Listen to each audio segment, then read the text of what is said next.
A light magnitude 3.1 earthquake hit 145 kilometers, 90 miles, away from Gorontalo, Indonesia, in the evening of Monday, June 30, 2025 at 9:56 p.m. local time, GMT+8.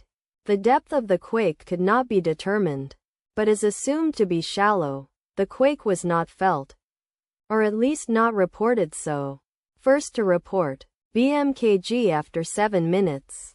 The earthquake occurred 3 days after a magnitude 3.2 earthquake had hit on Friday, June 27, 2025, at 7:53 p.m. local time.